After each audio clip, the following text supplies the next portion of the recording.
नमस्कार, Chanakya IAS academy current affair MCQs में आप सभी का स्वागत है। तो चलिए देखते हैं आज का पहला प्रश्न। पहला प्रश्न है, प्रोनाप सेन समिति हाल ही में खबरों में देखी गई है, यह निम्न में से किससे संबंधित है? ऑप्शन ए है लघु और मध्यम उद्यमों के कामकाज पर रिपोर्ट करना। ऑप्शन बी है राष्ट्रीय सांख्यिकी संगठन की कार्यप्रणाली की समीक्षा करना। ऑप्शन सी है 15वें वित्त आयोग के निष्कर्षों पर काम करना। और ऑप्शन डी है गरीबी आंकलन के लिए एक पद्धति का वर्णन करना। इसका सही उत्तर है बी, राष्ट्रीय सांख्यिकी संगठन की कार्यप्रणाली की समीक्षा करना। भारत सरकार ने हाल ही में राष्ट्रीय सांख्यिकी संगठन की कार्यप्रणाली की समीक्षा के लिए भारत के पूर्व मुख्य सांख्यिकीविद प्रोनाप सेन की अध्यक्षता में एक पैनल नियुक्त किया है। यह शमिका रवि और विवेक देबरॉय के लेखों की पृष्ठभूमि में हुआ है, जिसमें तर्क दिया गया था कि राष्ट्रीय नमूना सर्वेक्षण, राष्ट्रीय परिवार स्वास्थ्य सर्वेक्षण और आवधिक श्रम बल सर्वेक्षण जैसे राष्ट्रीय सर्वेक्षणों द्वारा पुरानी सर्वेक्षण पद्धति के उपयोग ने व्यवस्थित रूप से भारत के विकास को कम करके आंका है। उनके अनुसार यह पुरातन पद्धति हाल के दिनों में वास्तविकता को पकड़ने में विफल रही है, क्योंकि पिछले 30 वर्षों में भारतीय अर्थव्यवस्था अविश्वसनीय रूप से गतिशील रही है। दूसरा प्रश्न है, सेंडई फ्रेमवर्क निम्नलिखित में से किससे संबंधित है? ऑप्शन ए है लगातार कार्बनिक प्रदूषक। ऑप्शन बी है समुद्री सुरक्षा। ऑप्शन सी है दुर्लभ पृथ्वी खनिज।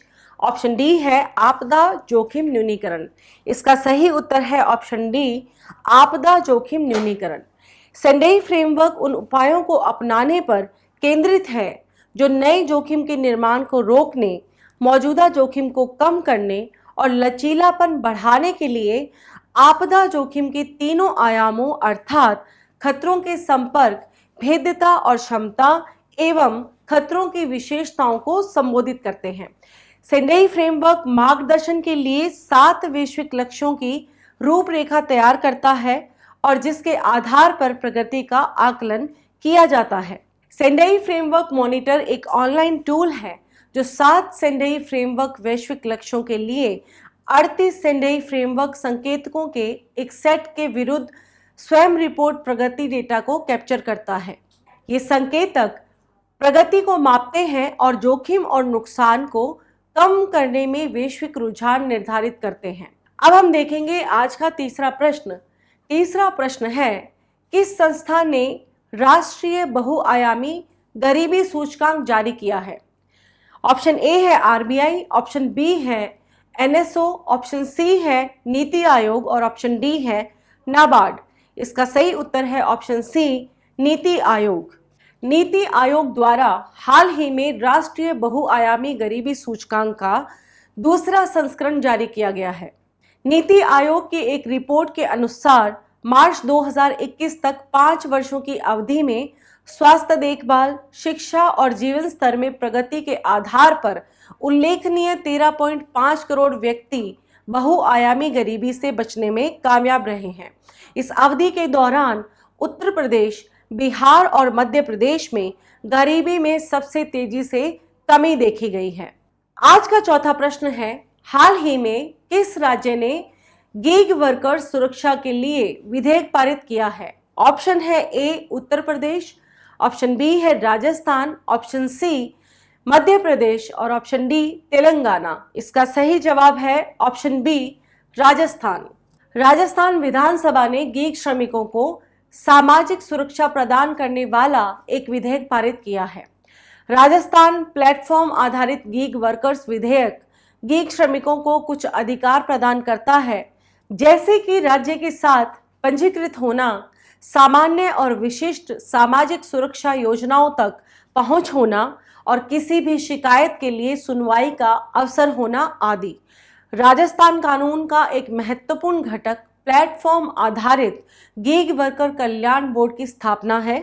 नौकरशाहों के अलावा राजस्थान में कल्याण बोर्ड में गीग श्रमिकों और एग्रीगेटरों में से प्रत्येक के 2 प्रतिनिधि होंगे, जिन्हें राज्य सरकार द्वारा नामित किया जाएगा।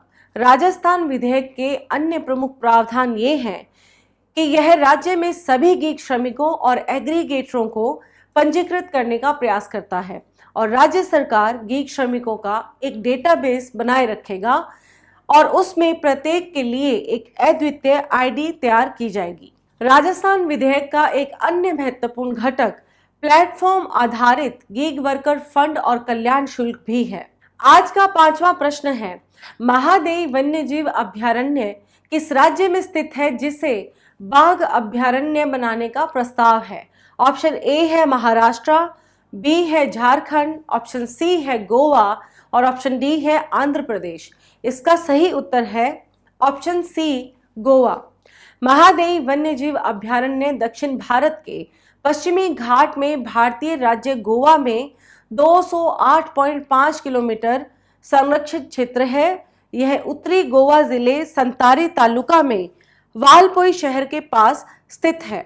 यह अभयारण्य उच्च जैव विविधता वाला क्षेत्र है और बंगाल के बाघों की उपस्थिति के कारण इसे टाइगर रिजर्व बनाने पर विचार किया जा रहा है।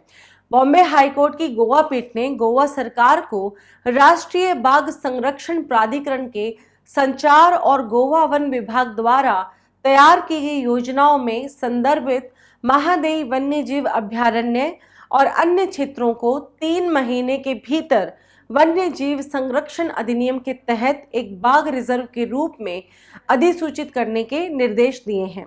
इसके साथ ही हमारा आज का करंट अफेयर एमसीक्यूज यहीं पर समाप्त होता है। हम फिर मिलेंगे नए प्रश्नों के साथ। आप हमारे यूट्यूब चैनल को लाइक, शेयर और सब्सक्राइब जरूर करें। धन्यवाद। Don't forget to like, share and subscribe to our channel and press the bell icon to never miss an update.